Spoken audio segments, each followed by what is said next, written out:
Hi, welcome back. I'm going to read this story called Franklin's New Friend. Franklin had always lived in the same house in the same town. He had grown up with his friends, and each one had a special place in Franklin's life.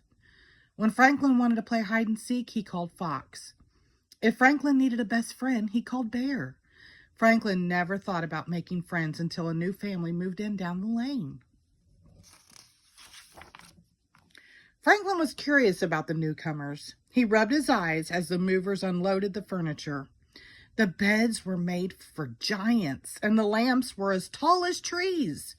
When Franklin finally saw the family, he was speechless.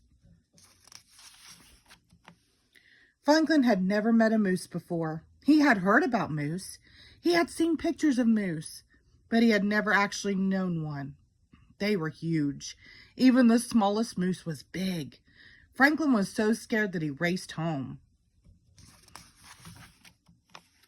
A moose family moved in. That's nice, said Franklin's mother. Maybe you'll make a new friend. Franklin shook his head. I don't think so. I expect you to be nice when you meet someone new, warned his mother.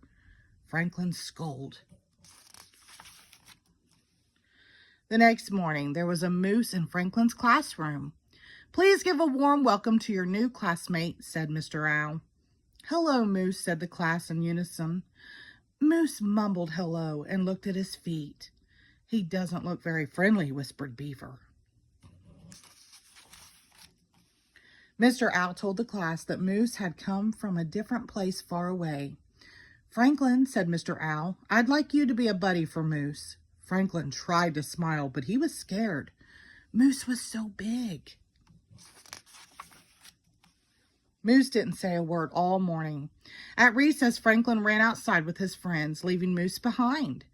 But Mr. Owl reminded Franklin that he was Moose's buddy. Do you want to play? Asked Franklin. Moose shook his head back and forth. Franklin was relieved.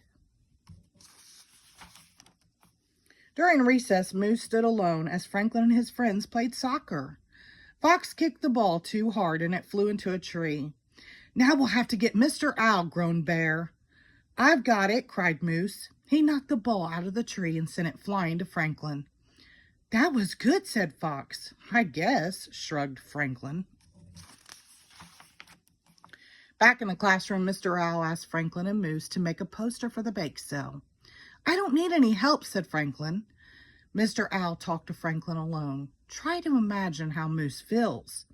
He's new and he has no friends here. He's probably scared. Moose can't be scared, said Franklin. He's so big. Mr. Owl looked at Franklin. Big or little, we all get scared.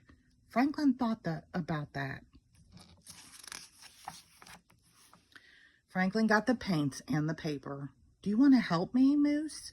Oh, yes, said Moose. I love to draw. They sat side by side and planned the poster together. Franklin realized that Moose didn't seem as big when he was sitting.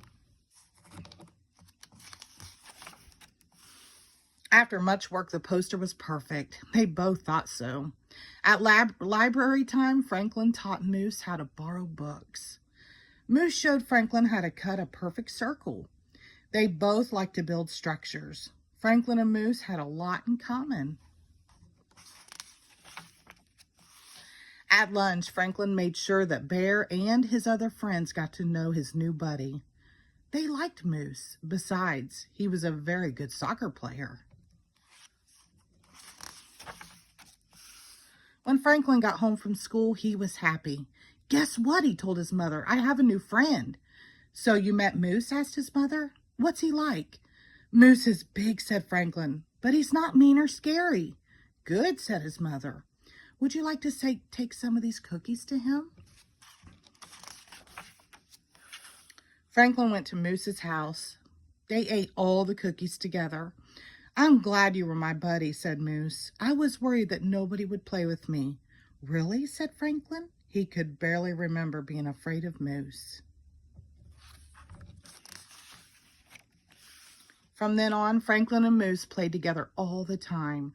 Now Franklin's new friend was a special friend. The end. Thank you.